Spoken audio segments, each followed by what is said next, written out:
There's been a potentially major escalation in Russia's war against Ukraine. Russian drones have been shot down over Poland, with Polish leaders describing the incident as an intentional act of aggression, while the Kremlin says Poland wasn't the target.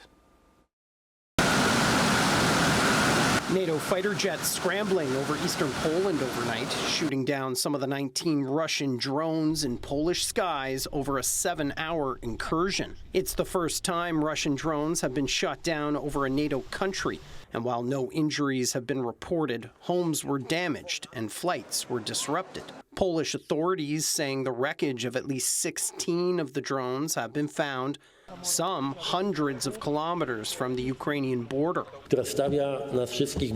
Polish Prime Minister Donald Tusk telling his parliament he has requested the invocation of NATO Article 4, the clause that allows a member to convene a meeting of allies to discuss a security threat. NATO's Secretary General is condemning the violation of Polish airspace. Whether it was intentionally or not, it is absolutely reckless. And so are Poland's allied neighbors in Europe. Europe stands in full solidarity with Poland. I've been in touch with the Polish Prime Minister this morning to make clear our support for Poland. Prime Minister Mark Carney calls the incursion reckless and escalatory, saying it shows Russian President Vladimir Putin's disregard for peace, a sentiment echoed by his ministers. Canada stands firmly with Poland, with our NATO allies, and of course with Ukraine. The drones downed in Poland were part of a wave of Russian strikes that hit buildings in central and western Ukraine.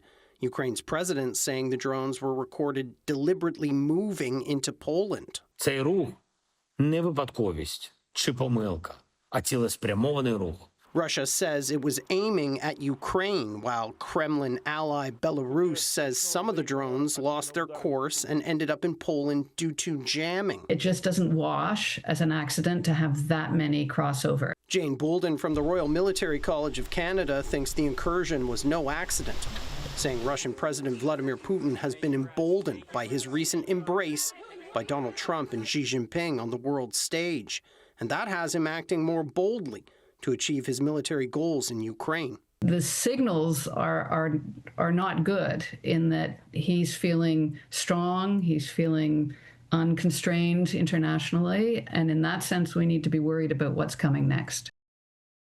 U.S. President Donald Trump hasn't said much about today's drone strike, saying only on social media, quote, "Here we go."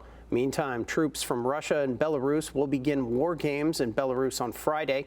The last time those two nations held a major military training exercise was just days before Russia invaded Ukraine in 2022.